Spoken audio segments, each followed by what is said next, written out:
greenhouses for the home gardener. I call them home greenhouses as opposed to a one that's in a production facility. Playhouses. My greenhouse, and this is in the snow a few winters ago, I call it a playhouse. And fortunate when we quote unquote retired to start the plant station and built a 42 foot by 32 greenhouse with two basically two hoops to it, and that one was that's my playhouse. So you can have your greenhouse be any type of house you want. And I guess one of the main things you want to ask is, why do you want a greenhouse in the first place? What do you plan to do with it? A greenhouse can be as fanciful and special as you want it to be. It can be quite simple, and it also just needs to serve you for what you want a greenhouse to be. It can be made of a lot of different kinds of materials, and it can be as big or as small as you want it to be. So the why, what will you grow? That's one of the things to ask yourself if you're going to want a greenhouse. Is it mainly for starting flower and vegetable seedlings and or cuttings, just kind of to get some things going for summer? That can be pretty simple, and it doesn't have to have a lot of bells and whistles. And there are a lot of different styles and ways that you can set it up with actually planter boxes within a greenhouse that you can grow right there in the cover and underneath the cover. Maybe you want to do some overwintering of tender perennials and annuals, tropicals. I call them my pets. I always maintain a section of my greenhouse for wheeling in the pots that I don't want to freeze over winter. My citrus comes into the greenhouse. I don't heat my greenhouse right now. The thermostat right now is set at 38 to 40.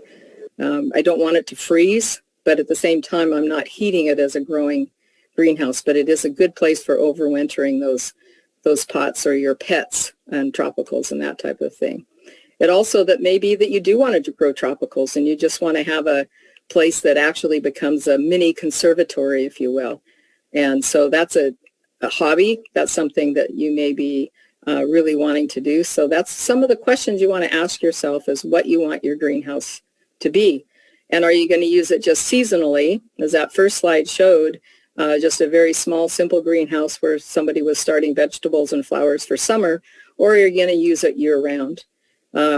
Those that are year-round sometimes are even incorporated into the home itself, and there again becomes a part of the actual living space. So that's one of the questions you need to ask yourself when you're thinking, yes, I'm going to have a greenhouse.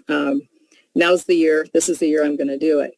So what would be the size? Of course, that would be determined by what you're going to use it for, and also the space that you have to give to it.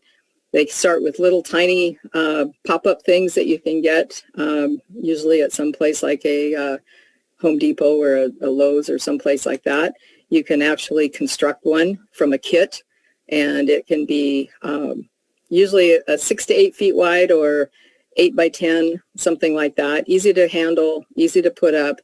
And so it's just a matter of what you're going to use it for. There's one that's no bigger than a phone booth for being able to do what this gardener wanted to do, as well as one that's made out of windows that's basically size is dictated by the materials that were used.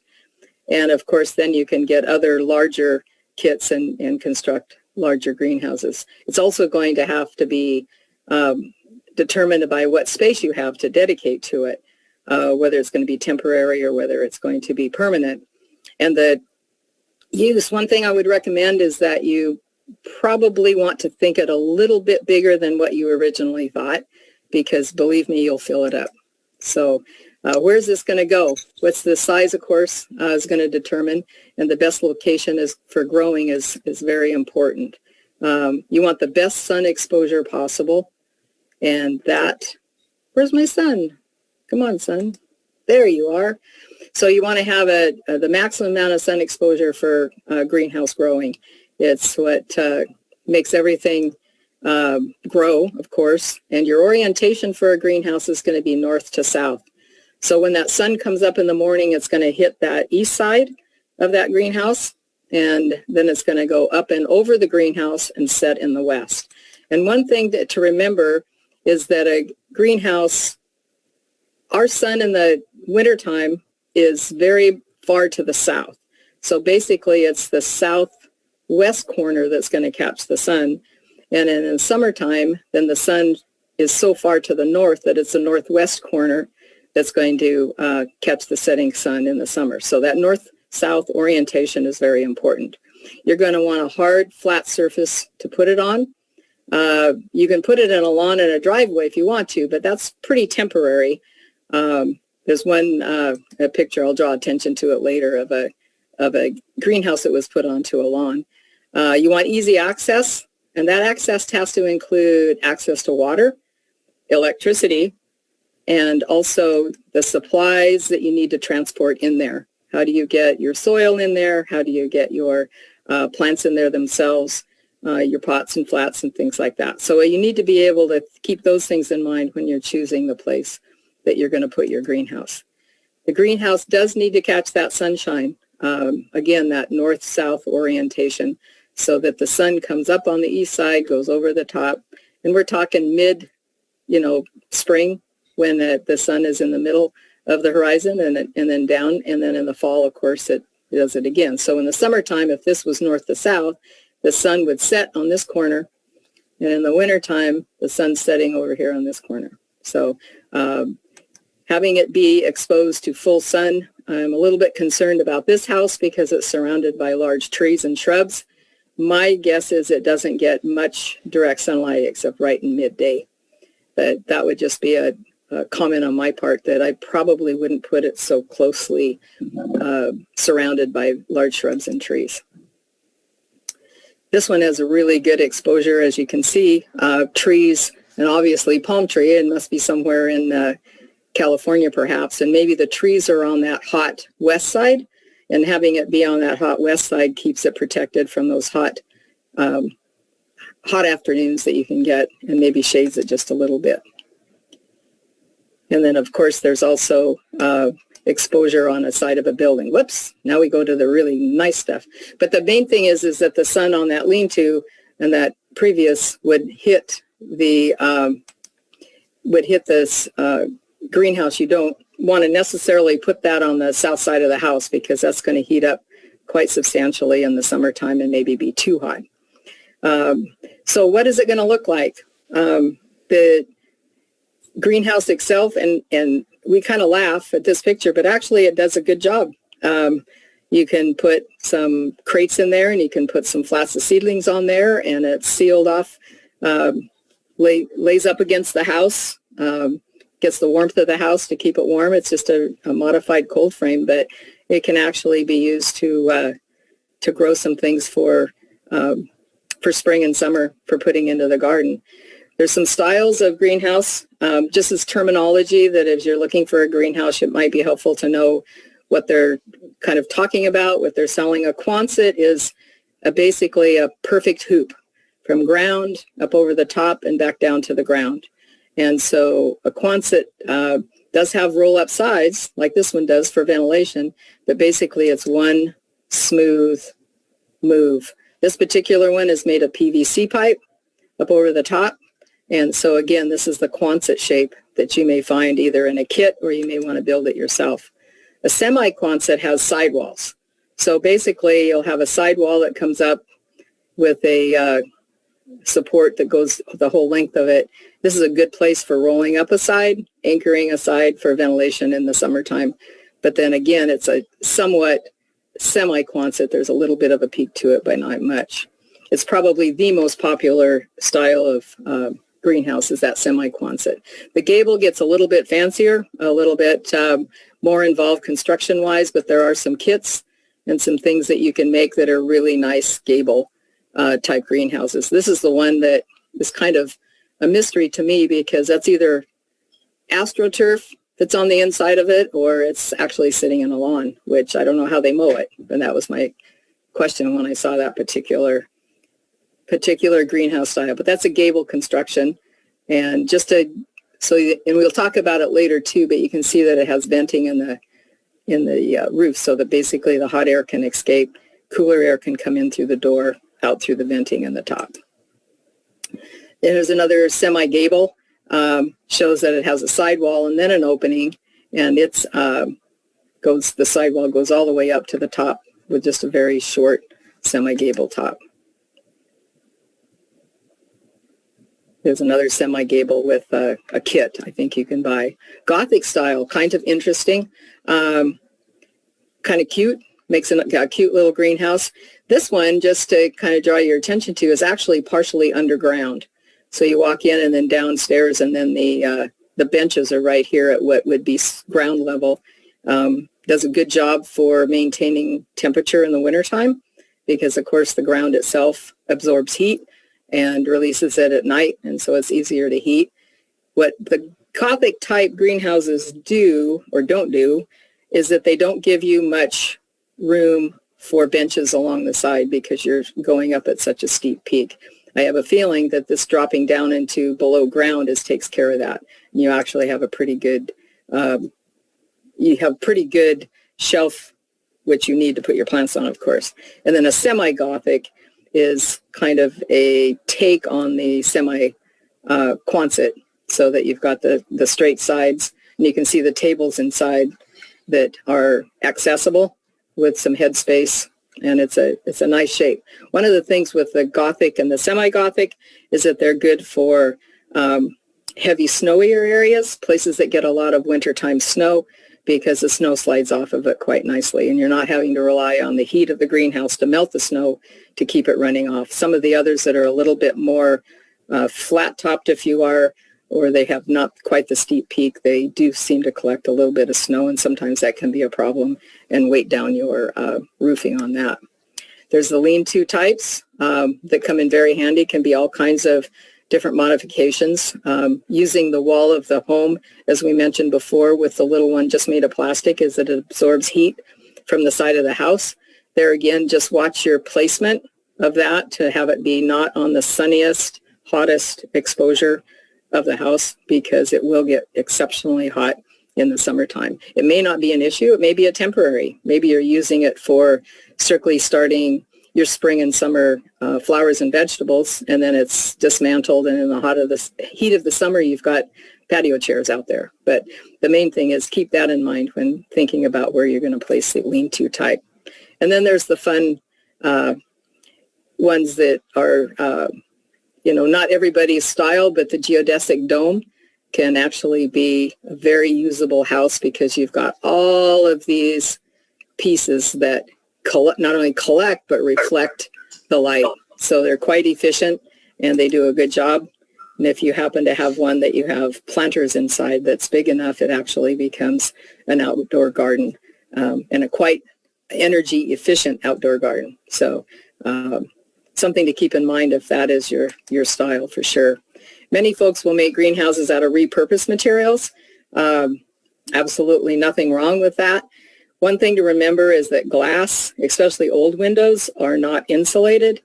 Therefore, they are not really efficient for maintaining heat within them in the wintertime. So sometimes you may find, especially if you're trying to grow things in the winter or not spend a lot of money on heating a greenhouse in the winter, and you're overwintering materials in there, you may have to line the inside of that with a layer of polyfilm, greenhouse film, to give you a double layer, which is what you would get with insulated windows. But many times people will use those repurposed materials, and they are windows that are not insulated. Wood frame, perfectly fine. If you choose to paint the wood frame, one thing that I would recommend is that you don't have to be too picky about what paint colors. Choose something you like, but just be aware that extremely dark colors, black for instance, absorbs heat. And so if it's in a really hot sunny spot and your temperatures in the summertime are exceptionally hot, know that house will be hard to cool down in those late spring, early summer days when it gets really hot and you might be full of plant material. And then the reverse being is that in the wintertime, if it's white, it reflects what sun rays we have, and the reflection will not help and not absorb, and so therefore you don't end up with the benefits of the sun helping to heat the structure. So it's really not imperative that you base your color on that, but it's just kind of an idea of how you can most efficiently use the color of your greenhouse to help you with your your heat and cooling issues. Some of those repurposed ones, greenhouses are really, really nice and fit in a lot of different places in a lot of people's gardens. And sometimes just the collecting of the materials is half the fun. So you can enjoy doing that. So how are you going to construct this as you gather your materials and what you are going to do? This is the Bloom team making the cold frame at the high school. 2014. Melody took that with her storytelling photography, 2014. So the frame would be wood, as it would be in those repurposed ones, or it would be metal. This is the construction of our greenhouse in 2006. And metal, steel, aluminum. You can also use PVC or polyvinyl pipe, and that's what this bows are made out of, is PVC with a wood frame at the bottom. Can't do too big of a house that way, or it's just not really strong enough. So a couple of terms that you might want to keep in mind as you're looking at it, and I've mentioned a few of them as we're going through, is you've got your bow, which goes up and over, and then you have, on this lower slide, you have the bows, and then the piping that runs down lengthwise is called a purlin, and then they've got your end wall, and then your sidewalls. And many times the sidewalls, as I mentioned before, will actually roll up, and it's a great ventilation to be able to get that air moving up and out. And especially in a poly covered, this is a poly sheeting greenhouse, greenhouse film, if you will. There's no venting in the top as there would be if, say, it was solid material and you're able to build a vent into the top. So you've got to be able to have the cooler air come in the side and out the end, or in the end and out the side, but it's got to have a way to do air circulation through there. There's also a couple of other materials besides the polyfilm. This is just an example of the roll the polyfilm comes in. Usually you'll want to get a greenhouse polyfilm that is UV resistant, and you can use construction grade clear, but it's not going to last past one season. But the greenhouse quality of a 4-year UV resistant, it's a good way to go, and then you're not having to replace it every year. The fiberglass type of material, the old fiberglass, of course, over time would not deteriorate, but basically it would get all cloudy and it wouldn't really transmit light very well. But now they've got new greenhouse fiberglass that actually will last the 20 years that you want it to before it would need to be replaced. And then Lexan is another material. This is our little Solex greenhouse that is made of Lexan. And one of the benefits of something like Lexan is the fact that it has an insulation layer built on the inside of it. Solex is a company. At the bottom of the complete outline, you'll see a greenhouse catalog, and it has the Lexan greenhouses in it. They're down in Brooks, Oregon. This little greenhouse came from them. Right now it's at the Blooming Generations Garden at the elementary school. We gifted it to them, and so they use it to start seeds in the spring, and it's easy to move. It's only 6 by 8, and so it's really light, and it's easy to pack around. But you get a layer of insulation in that material that helps with temperature control. And I'll have to say that on a 100-degree day, I've been inside that house, and it's cooler in there, even just with a little vent door open, than it is outside temperature, because of the fact that it's kind of opaque and it doesn't let the sun come through and heat it up. And the reverse is that in the wintertime, once you get it heated, if you're using a little heater and say you heat it up to 50, it'll maintain that temperature a lot longer because of the fact that that insulating layer is heated up as well. And then the floor itself, you just want to make sure it's firm. You're going to be rolling a wheelbarrow and stuff like that through it, and then make sure that your door is secure and doesn't flap around in the wind. Climate controls, there are some things that you're going to think about that you may want to have as far as your accessories go. Fans are always a good idea. Air circulation is paramount. You want to make sure that air moves. Your heater becomes an issue if you're going to be growing in the wintertime, or you want to keep things from freezing, even if you're like us and you set the thermostat at 40, just so that the plants in there don't freeze. The main thing is that the heater may be part of what you need to do. And then also a venting system, and you can have actually vents that are automatic that open on a hot day, or you can do it manually. Energy blankets, I can't say enough about them. I've got in my greenhouse, and the energy blanket I pull, and it traps the daylight heat below that, and it helps maintain the temperature there. Shade cloth is good for those sunny summer days. It's different strengths. You can get it 40% shade, 60% shade, but it does a really good job of maintaining cooler temperatures in the heat of the summer if you've got a lot of plant material in there. Your benches and your potting bench, that's a personal choice. A lot of it depends on what you're growing in there. Of course, this one has a potting bench where you do a lot of work. I'm kind of wondering if the other side looks like that, how do they grow anything in there? But it's a cute little house, and you can see the floor of this is brick with crushed rock on the side. The tools and tags and all the things that you need, pots, wonderful things in a greenhouse. So it's a great little example of what a potting bench area could look like, but it doesn't have much growing space that I could see.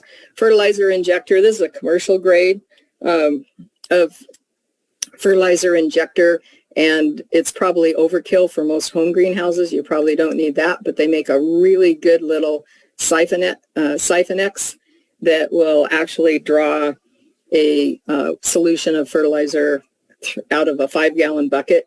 We use these at the North County greenhouse when we grow the plant material for the city, and we use it in the cold frames. There's a chemilizer in my house, but there's a chemilizer in the high school main greenhouse. But right now the high school has 2 cold frames, and so both of those have the Siphonex with a 5-gallon bucket full of the concentrate solution, and it mixes the fertilizer through at 16-1. This is set to mix at 100-1. So as you can see, it's a lot more efficient if you're doing a tremendous amount of plants, but the little Siphonex is perfect, and we use a lot of them. They even use one at the front of the school, at the high school, to fertilize the pots that they have on display throughout the summertime. Propagation mats, a lot of those are on the market. Some of them are, they're available to the homeowner through some of those greenhouse catalogs and things, and through companies like Lowe's or Home Depot's. This is a professional mat. It will hold 5 flats side by each and a thermostat. They're about $200 a piece just for the mat itself, but I have some, and then my thermostat, but it's a 4 plug-in thermostat, so it takes 4 mats. And I looked at it the other day, and the date on that thermostat is 1997, so that's when we bought it. And the mats are 1993. So they last a really long time. So this would be a good spot to pause for questions. As you can see here, this is the inside of my greenhouse, and you see the energy blanket pulled and the little heater in the corner. It's a commercial heater. It heats the space very efficiently. But one of the things when they mounted it in the corner because of the line for the propane tank. And so all the heat would go sliding right down the side. So Jim put in a little flap to direct the heat to come more into the center of the greenhouse. And then I have a circulating fan in there that moves the heat around. So this would be a good spot for questions, Gary, if there are any. I haven't had any questions come through the chat box, though the handout, thank you, Alice, was posted there. So if you go to the website, let's listen to the chat box, it will take you to the handout. Any questions from anybody before we get started? Okay. All right. And then we'll have some time at the end too, I hope. So the next thing to consider would be your soil, fertilizer, and water. I mentioned these 3 together because your plants won't grow without the best commitment that you can make to soil, the fertilizer, and the water. And water is important because it is generally different in different areas.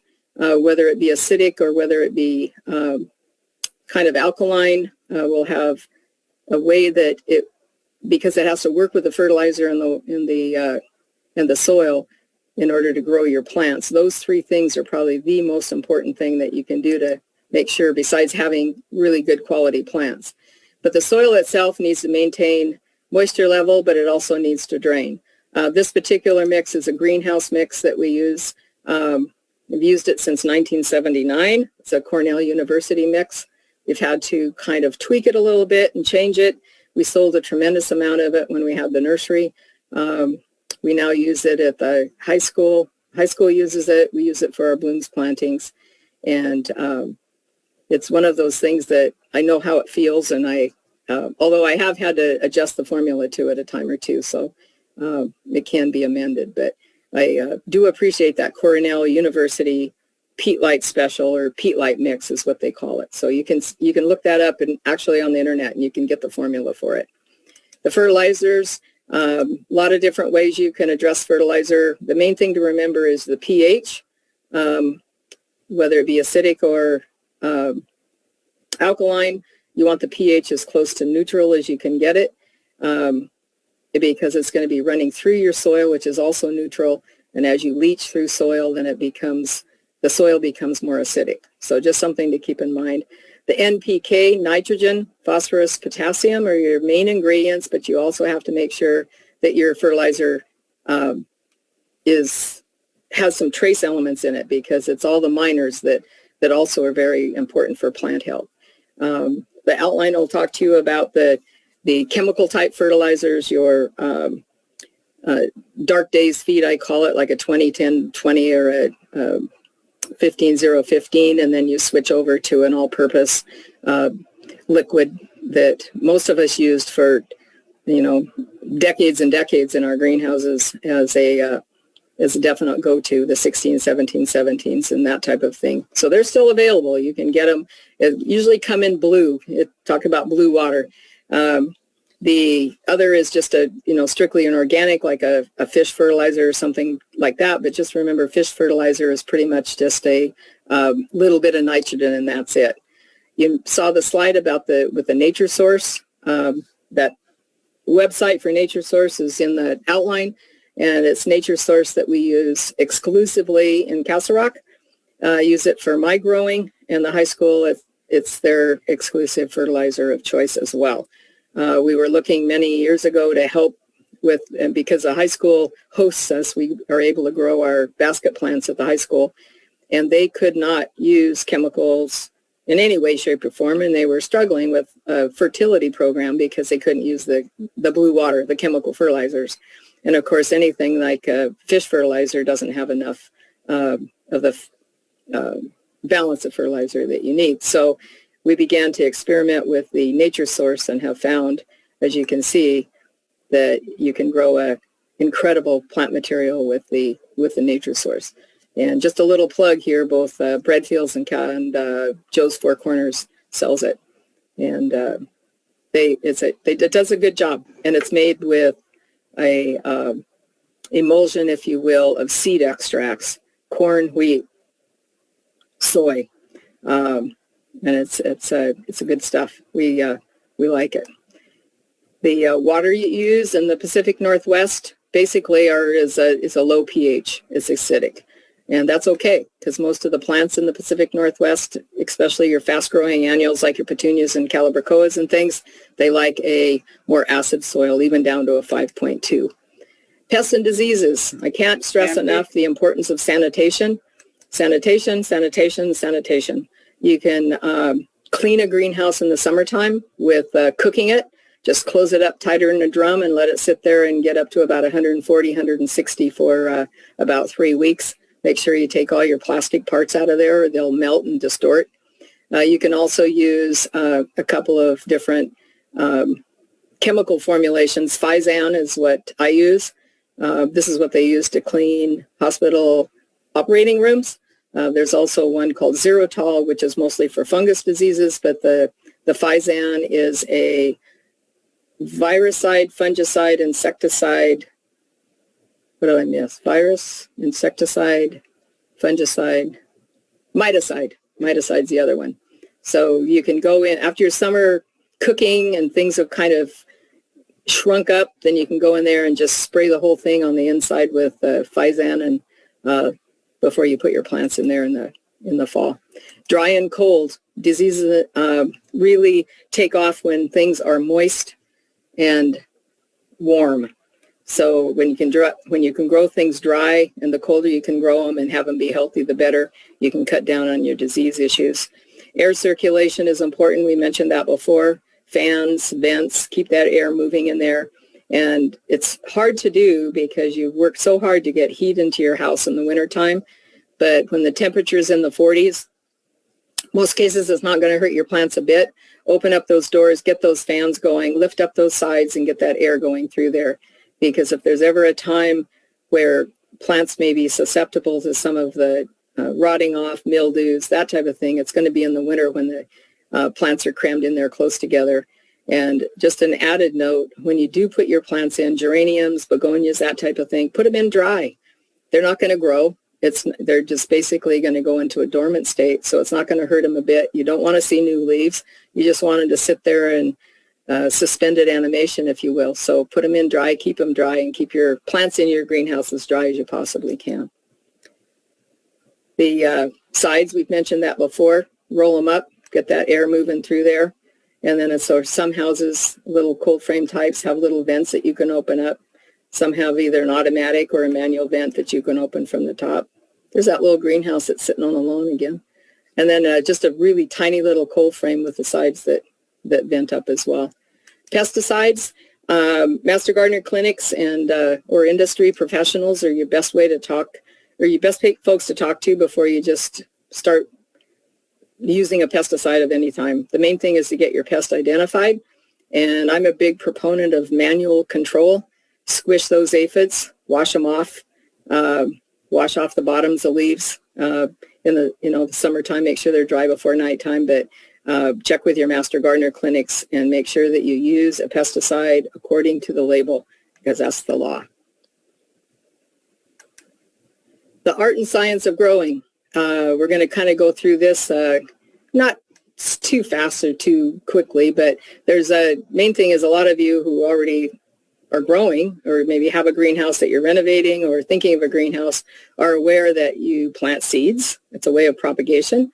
You can take cuttings and you can divide plants to make more plants. And so the bigger the seed, the longer you can save it, just kind of an added note. Smaller the seed, it deteriorates faster and it doesn't have the longevity. But the bigger seed, like these scarlet runner beans, they actually last from season to season. You can plant them that are 5, 6, 7 years old. The bottom little shows you a little seeder itself for small seed. Sometimes it's easier just to shake them out of a little seeder. Cuttings, you do tip cuttings, and you'll actually, take a snippet. If I were taking that tip cutting, then I would strip off these bottom leaves, dip it in a hormone solution, or just dip it into a moist soil and try not to rot them off. Divisions are actually that. Physically dividing root clumps and making more plants. The timing of when you do your sowing, look at your days to germination, how long it's going to take. Seed packets of both vegetables and flowers do a really good job of telling you the timing of when you should be planting them to have them ready to transplant, say after the last frost, or it'll tell you it's a 65-day tomato or a 110-day tomato, and you can always adjust your timing accordingly. Seasonal day length, the longer the days, the more daylight they get, the faster the germination will be. And then every greenhouse has a microclimate. One of the things that I learned over time and actually attended a class of greenhouse growing many, many years ago, that the coolest place in the greenhouse is right beside the heater. And it's just something I never even thought about, but every greenhouse is going to have a microclimate along the edges, perhaps, at the bottom. Hot air rises, cold air drops, that type of thing. And the other thing to think about when you're growing is the diversity of the crops. Not all of your crops, unless you're growing a monoculture, like a house full of poinsettias or a house full of geraniums, are going to have exactly the same growing regime. So you just have to get used to that. Nothing like trial and error. I can't tell you, and I just had an anniversary 46, I'm working on 47 years of doing this, and plants die for me every year. So don't feel bad. That's the way you learn, and you learn to make those adjustments. So just try something new. That's the thing. Try dividing that and see how many plants you can get out of there. And then cold frames are important. So many times, and that was one of the reasons that we applied for the grant for the cold frame at the high school, is that Julie was trying to grow everything within the heat of the heated house. And most importantly, before plants are brought outside, is that they need to have a cool down period with protection in a cold frame city that actually cool down at night. And so cold frames are very important that way. I don't know if you can't see that share screen thing that I did. It's across my title page. It's protecting the commercial plant breeders' investments. So at this point, I just want to make a mention about the Royalty Administration International. Basically what they do, and you don't have to read all the way through this, but they protect the breeders' rights, protect patents, copyrights, trademarks, royalties. There is a penalty, and if you are in a commercial growing, or you grow plants that you're going to sell some way, you need to pay attention to what the tags say and make sure that it doesn't say right there, patented in the process of propagation is prohibited. So you can propagate them for yourself. You can propagate if you want to, take cuttings and use them for your flower gardens, but it is not legal to sell them. So that is important to know. So your greenhouse could look like this in a few years, but as you can see, this one is in dire needs of renovation. But I know we're going to have some time for some more questions. And whatever your dream is, and however you think you want to do it, just dream big. The houses this is a little greenhouse we put up out at North County. Volunteers again constructed it. Steve's Greenhouse donated it. This is the pulling poly over the cold frame at the high school. It takes a village. And this is my son when he was about 2, helping me build a little cold frame, and he is now going to be 45. So can be any size in any way. And then when it gets to this point, you know that it's become more than just a hobby. So now, do you have any questions? I do want to mention one thing before we go to questions, because when I put this slide up here, this is new because Jim just covered our house for the first time last fall. So 14 years we were able to get out of that poly that was on the roof of our house. So if you take care of it, and we did have some issues in the last couple of years with the wind catching it and tearing it apart. But the main thing is that it's a good thing he doesn't have to climb up there anymore, because 14 years from now, he's not gonna have that greenhouse, I'm sure. But the main thing is, you see this maximum minimum thermometer. It's one thing I didn't mention when I talked about really important things to have in your accessories. And a maximum minimum thermometer will tell you just how cold it got at night and just how hot it got in the daytime. And then you'll be able to adjust from there, either with shade cloth if it gets too hot, or be able to increase your temperature of your heater, your thermostat, so that you don't freeze things in the wintertime. Oh, whoops. I forgot the questions. Let's see if I can do this. I have a couple of questions. In fact, look at that. I can do it. Okay. Let me move up here and catch up again. What is the purpose of a propagation mat? Good question. The propagation mat is temperature adjusted. So if you were to look on your, it might be on the seed packet, more than not, you'll find it in a Google search of the germinating temperature for snapdragons, for instance.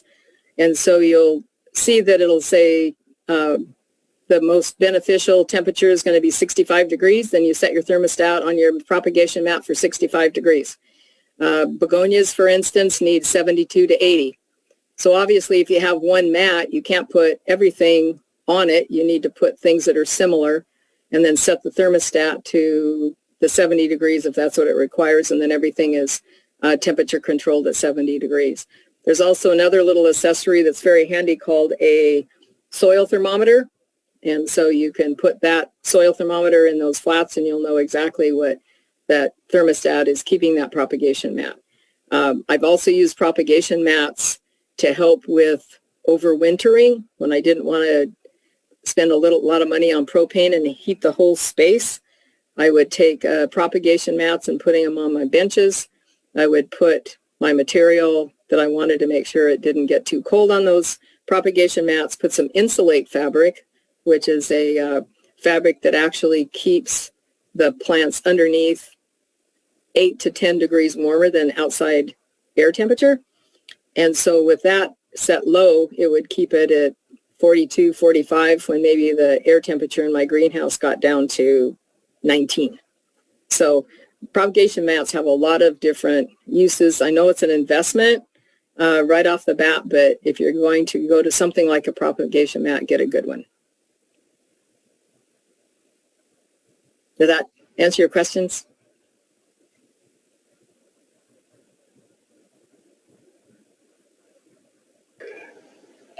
I've used mats, and I found that if you accidentally leave the plants on it after they've germinated, you will fry them. Just a word of caution. Well, the main thing is that anything on a mat's going to need to be watered a lot more than obviously if it's just on a regular greenhouse bench. Oh, so, they were watered, but the roots fried. So the mat was probably too hot. Right. There was no thermostat on it. Aha. Yes. So it just gets hotter and hotter and hotter. Some of those less expensive ones that you can get just at like a Home Depot, and I hate to I just call mass merchandiser, I guess, but just, some of those bigger places that sell garden material like that, they don't have a thermostat on them. They don't last very long. And that is an excellent point, is that there's no way to adjust it. Some of them will even say set at 70, and they won't deviate from that, but you definitely want to keep an eye on them. So good point. Excellent point. What I've done is turn one of those, what do they call them, the pot, just a tray upside down, and then put my plants on top of that to give a space between the tray. Yeah, it helps a bit. Well, and so what you've done too is you've created a little greenhouse within a greenhouse. So that is a good way to get that warm air up there to the bottoms of those plants too, without having set them right directly on the propagation mat. You're right. Next question. What is the name of the small potting house again? The small potting house. Yes. Okay. The different styles. That was the only part of it. And right below it says the name of the manufacturer in Oregon that she mentioned. Oh, okay. So I think that must mean the Solex, the SOLEXX, Solex greenhouse with that double wall. And it's in the outline, it's the greenhouse catalog.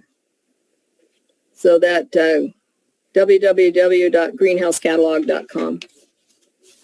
I'm pretty sure that's it.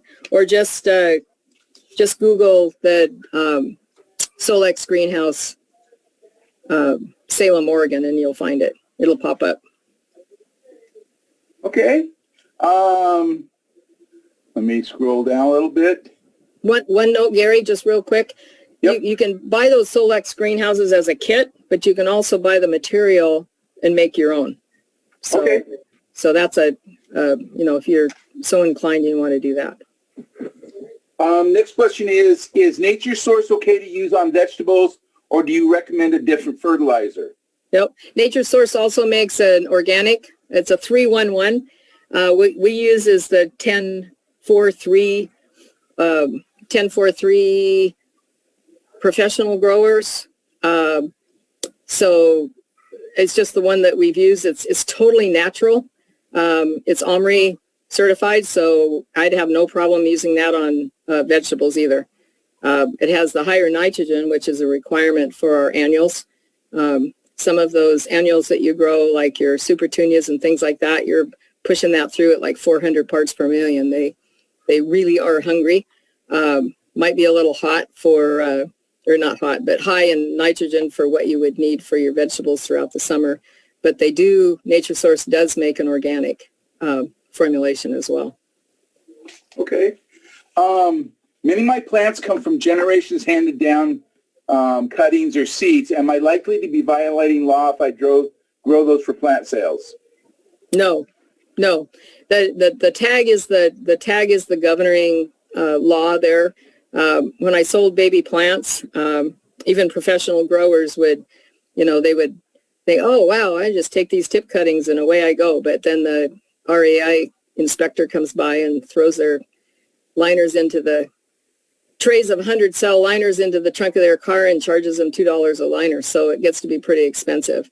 But the tags have to go with the plant material that is sold. And if there are no tags and you have that been passed down for generation to generation, then you're probably fine. You get a visit from the RAI person at a farmer's market or something like that, then basically it's just documentation, and that, you know where they came from. And obviously you didn't buy a whole box of proven winter plant material. That when I opened our boxes yesterday, there's a seal taped across the side, and it says, breaking this seal means that you will never, ever propagate these plants for sale. So they take it pretty seriously. I don't blame them. They have spent millions of dollars on research and develop, excellent plant material. But no, that's a good question. Collected specimens, things that are passed down, seed that's collected from plants that are patented.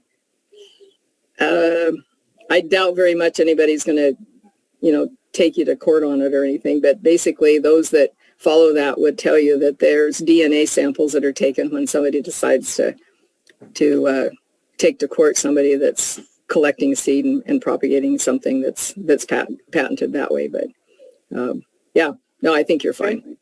Can you speak at all to overhead watering versus watering from below? Soaking in a flat with no holes to allow roots to drink instead of watering from the top? Yeah, good question. First of all, every pot, every flat you have needs to have holes in it for drainage. It's just that it would behoove you to make sure that everything could leach through. Even as carefully as you water something that doesn't have drainage, eventually chemical salts, Nature Source being the least of those, but chemical salts will build up to the point where the plants will really suffer, probably from a higher, more alkaline soil. As far as overhead watering, generally what you will want to do is to get yourself a water wand or a breaker at the end that puts out not a wide stream, but a stream that allows you to go down between the pots and catch the soil without washing it over the foliage itself. Not most, but there's a lot of our days that are cloudy and rainy in the spring. And even if you're really, really careful and you only water in the morning, and then the plants are in a rainy environment, they're inside, but obviously it's rainy and cloudy outside, they're not dry by evening, and then you've increased that potential for disease. Watering from below, a capillary mat, a flooding of a bench, and then letting it drain away and soak up, perfectly fine if you've invested in that type of a watering system, that they soak it up from the bottom. Sometimes it's hard to re-wet if you have a plant that has gotten exceptionally dry, even if you've carefully watched it. You do need to irrigate from the top in order for the water to move in a tray at the bottom up into the pot again. It just does not re-wet as quickly as you would want it to. We always had a rule in a greenhouse setting, in a growing greenhouse, you never water after 2:30 in the afternoon. But I always laugh at myself because as busy as we get, it'll be 9:30 at night and I'll be out there with the lights on watering because they're dry and they need to be watered.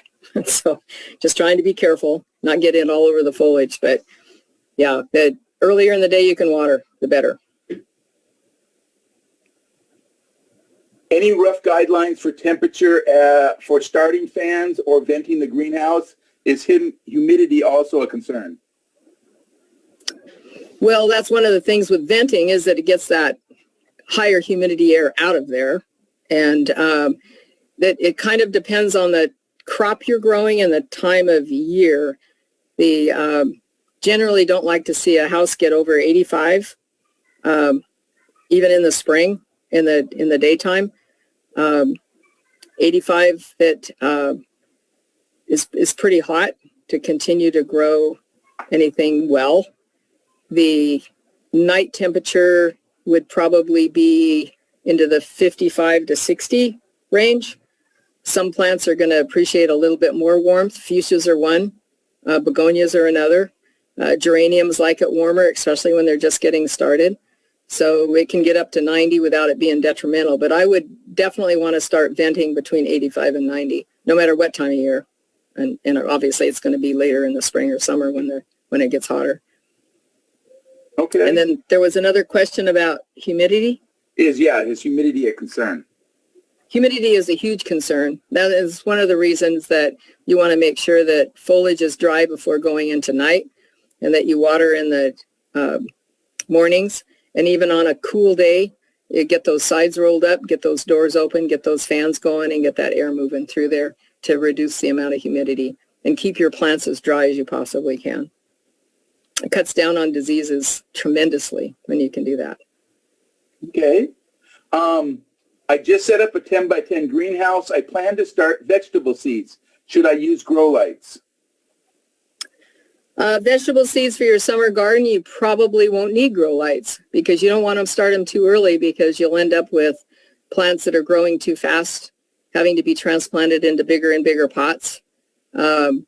So as long as your greenhouse has an exposure that has plenty of natural daylight, I would not think you would need grow lights. If you're doing something that has a really long germination, and you mentioned vegetables, so I shouldn't even say anything, but begonias, for instance, you have to start in December from seed. Fibrous begonias, they're very, very long. Takes them a long time to germinate. So grow lights are recommended because obviously once they're germinated, they're going to need some light to keep growing. But for vegetables, I wouldn't worry about it unless for some reason your house is where it doesn't get enough natural light. Okay. Next question. How likely is it that venting fans is pulling potential diseases, issues, or pests from outdoors? Is that really something to worry about? No. The damage that happens because you haven't vented and gotten rid of the bad air is worse than if you brought anything in. And diseases not, because that air is fresh and it's clean. And it's like in with the good air, out with the bad air, taking a deep cleansing breath, if you will. Insects, yes, you can actually draw in some aphids, some thrip, spider mite, and professional greenhouses will have screening, fine netting screening that traps, especially thrips, because they can really get to be a big issue in a hot growing greenhouse. But for a home greenhouse, I wouldn't be concerned. Just monitor your plants, do a walkthrough. You're going to want to spend time out there anyway, and just keep an eye on them. And if you look like you're going to have an aphid outburst, like last year was a tremendously aphidy year, if you will, then just keep track of it and control them as they come up. Okay. You mentioned Cornell University soil mix. Is this something I need to mix myself? If I don't need to mix my own, what kind of mix do you recommend for purchase? Well, basically, the Cornell University mix there's a formula, but it's a guideline for a soilless mix. And one of the things that when we talk about mixes for greenhouses and a soilless mix for greenhouses, this is perlite, vermiculite, peat moss, in a percentage of, I still have the original. We used to mix it in a concrete mixer at all season just because we were mixing it by ourselves until we couldn't we couldn't keep up, and then we started ordering at 35 yards at a time. But the main thing is it gives you the guidelines for the types of ingredients you need. So yes, you can mix it yourself. Just, follow their formula and and mix it. And then the main thing is to do, and that's what makes the Cornell University mix so special, is not only it's soilless, and so it's clean, it's sterile, is there is a acid balanced fertilizer mix that is incorporated into it, that when it's irrigated, because there's a lot of calcium in it, it brings the pH to neutral, because peat moss is quite acidic. So you're able to have it be quite neutral, and then you can grow anything in it, because then your water and your fertilizer monitored either increase the acidity or the alkalinity, depending on how you're watering. So yeah, just use that formula, use those ingredients, and mix it, or find a mix that has those types of things in it that you feel comfortable with. Okay, excellent. Next question. Are there greenhouse plastics available that are better options for avoiding the accidental, and my screen just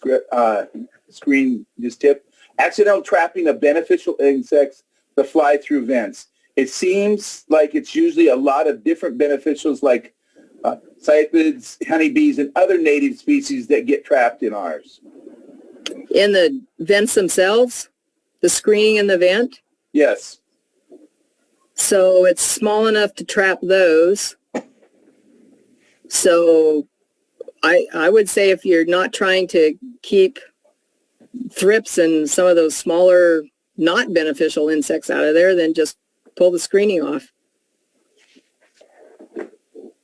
Okay. I mean, it's not doing, I mean, you've got the doors open and you've got, sides rolled up or whatever. It's not a closed space, correct? So if it's the beneficials, the larger insects that are getting caught in that screening, then just either increase the size of the screening or take it off altogether. Oh, if you're worried about it leaving the blades exposed. Well, an added part to that question is no inside the greenhouse, trapped inside the greenhouse. So bugs get trapped inside the greenhouse. Okay. Inside the greenhouse itself. Yes. And both the bees and the beneficials are in the greenhouse without a way to get out? I think that's it. Oh, just leave the door open. They got a pretty good environment, really, if there's growing things in the greenhouse, but they should be able to get out an open door if they need to. We get hummingbirds and those little sparrows in ours all the time. You just open up a side or open up a door, and eventually they find their way out. I hope that helps. It's not a very scientific answer. More questions at this point. Go ahead and unmute yourself if you have a question. I put it on gallery so I can kind of keep ahead of everybody, but if you have a question, please ask. Yeah, by all means. And I don't know all the answers, that's for sure.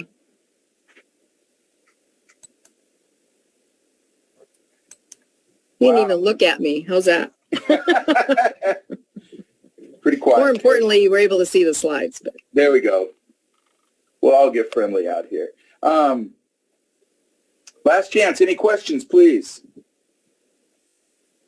Which vegetables do you recommend to plant in the spring? Well, you're talking about cool crops for getting them started now, for being able to put out earlier in the spring than you would say your hot weather plants? I'm thinking so. Yeah. So basically now you could start your lettuces, your cabbage, your kale, peas. What is it? Gosh, I think it's President's Day is a good time to plant your peas, but that's outside. You wouldn't even start them in a greenhouse probably. But you could start lettuce and the cole crops, the cabbages, the cauliflower, broccoli, Brussels sprouts, kale. Those things in early and then get them in early. They can handle cold temperatures pretty well. Hold off on the things like your tomatoes, peppers, and wait until, oh my gosh, the way our long springs are, you could even wait until the 1st of April to plant tomatoes. They grow so fast. Peppers a little bit before that. Maybe 1st of April for peppers and middle of April for tomatoes. They grow to a transplantable size very quickly, tomatoes do.